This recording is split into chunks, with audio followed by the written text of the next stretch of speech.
নমস্কার। আমি আপনাদের সামনে আমার স্বরচিত দুই একটা লেখনী একটু পাঠ করে শোনাবো। অপরাধ করলে মার্জনা করবেন। আমি কোনো পাঠকও নই, কোনো গায়কও নই, আর আমি আবৃত্তিকারকও নই। আমি কিন্তু আবৃত্তি করতে পারি না। আমি আগেই আপনাদের কাছে মার্জনা চাইছি। ভুল ত্রুটি হলে মার্জনা করবেন। আমার নিজের লেখা। তো জানেন যে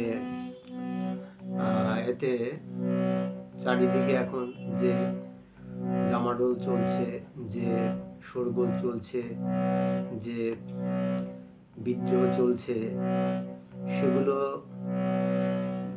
মানে কি হবে সেটা জানা নেই।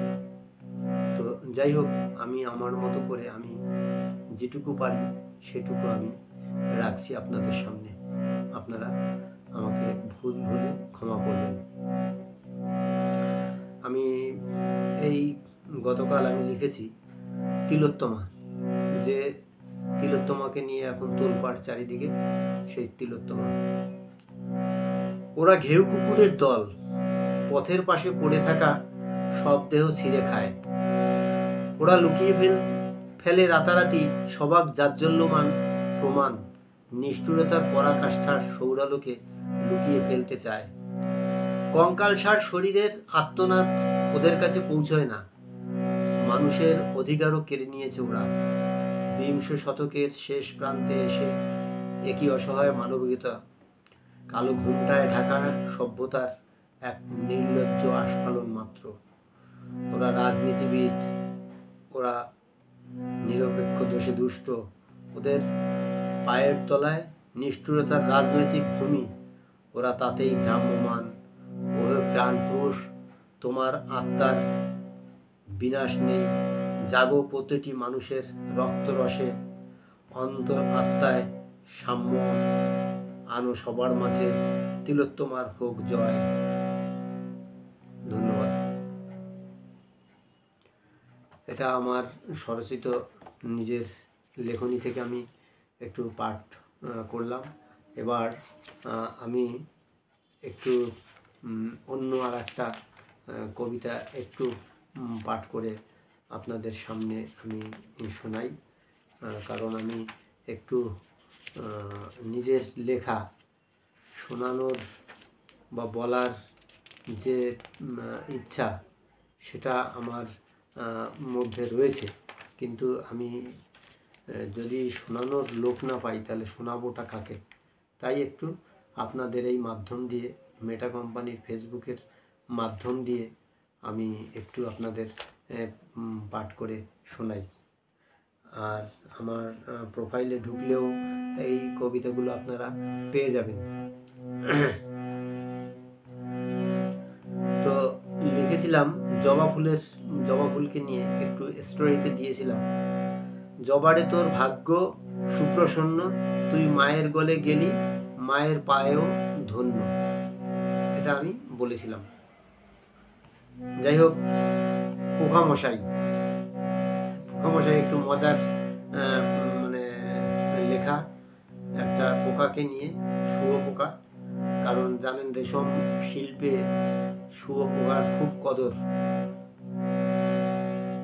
যে গুটিগুলো তৈরি হয় সেখান থেকে আমরা প্রচুর সুতো পাই প্রসেসিংয়ের মাধ্যমে, এবং সেটা দিয়ে কিন্তু আমাদের খুব উপকারে লাগে। যদিও শুয়োপোকার নামটি শুনলে সবাই আটকে ওঠেন অনেকেই, তো সেই জন্য কোনো ভয় নেই বন্ধু। পোকামশাই, বৃহস্পতিবারে আমি এই কবিতাটা লিখেছি। এই পোকাটা আমার ঘরে ঢুকে পড়েছে ভাই, আমার কিন্তু পোকামশাইয়ের নামটি জানা নাই। তোমরা যদি বলতে পারো দেখো চেষ্টা করে, যদি বলো পাঠাতে পারি তোমাদেরই ঘরে। আনবো আমি ধরে পোকা, সাহস আমার কত, নামটি কিন্তু বলতে হবে আছো বন্ধু যত। আমার পোকা রেলের মতো এদিক সেদিক যায়, রেলগাড়ির মতো বগি জোড়া তার পেছনটায়। ধন্যবাদ। তারপরে একটা মেলায় গিয়েছিলাম, মেলার দৃশ্য দিয়ে আপনাদের কিন্তু সেটাও সেই ছবিটাও আমি দিয়েছিলাম, তো একটু দেখে নেবেন। মেলা হেথায় হোথায় ঘুরে রে ভাই, গেলাম রিক্সা চড়ে, ভেবেছিলাম রিক্সা নিয়ে ঘুরবো মেলায় কেমন করে। কপাল এমন ভালো রে ভাই, বন্ধ দোকানগুলো, মেলা থেকে খেয়ে আসলাম গাদা গাছের ধুলো।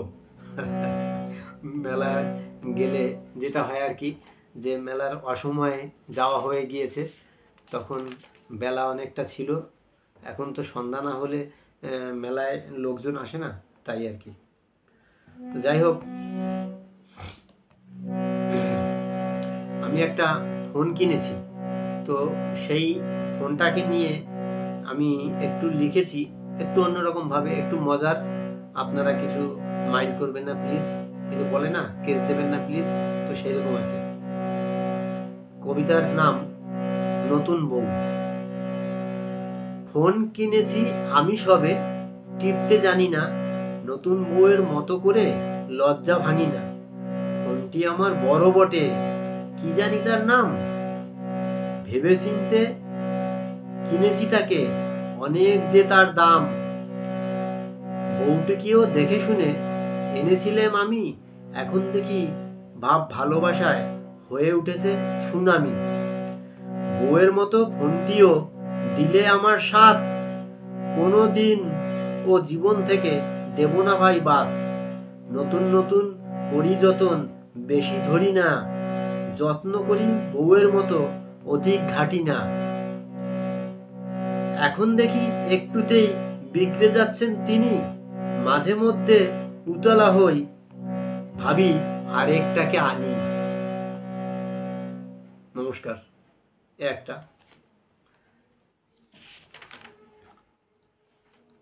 আর দুটো মাত্র পড়ব, তারপরে আমি সমাপ্ত করব।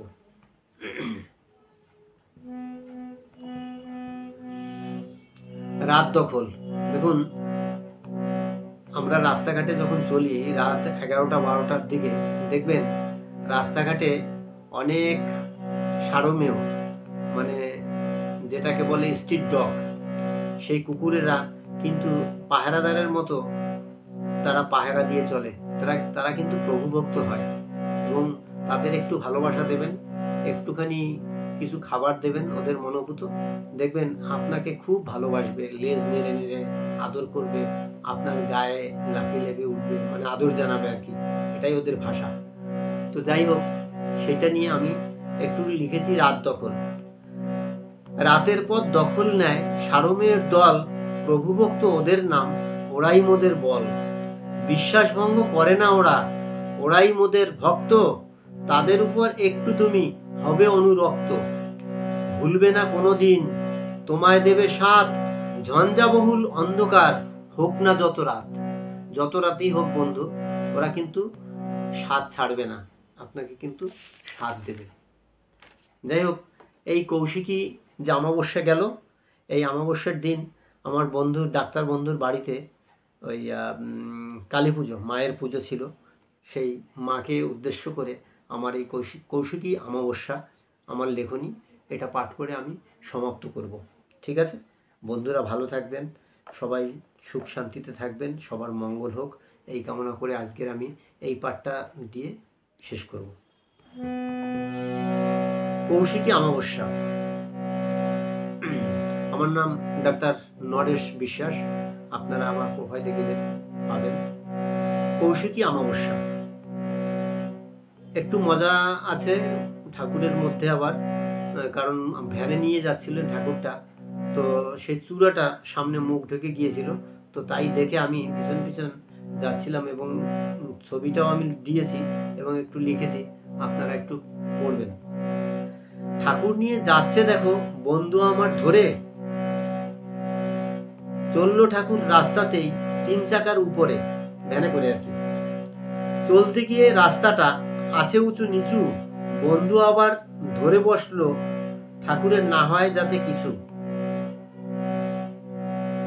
ভ্যান গাড়ি যখন চলছিল একটু সজোরে, ঠাকুর দেখো মুখ ঢাকলো নিজেই নিজেরে। পুজো নিতে যাচ্ছেন মা কৌশিক অমাবস্যায়, সব ঠাকুরেই যাবার সময় লজ্জা দেখো পায়। বলতে হবে নামটি বন্ধু, কোন ঠাকুর গেল, সবাই মিলে পিছে পিছে তবে বন্ধুর বাড়ি চলো। ধন্যবাদ। এখানেই আমার কবিতা পাঠের আসর, স্বরচিত কবিতা পাঠের আসর আমি আজকের মতো সমাপ্ত করলাম। সবাই ভালো থাকবেন, সুখে থাকবেন, শান্তিতে থাকবেন এবং সবসময় মনের আনন্দে কিছু করার চেষ্টা করবেন, তাহলেই দেখবেন পৃথিবী খুব সুন্দর। ধন্যবাদ।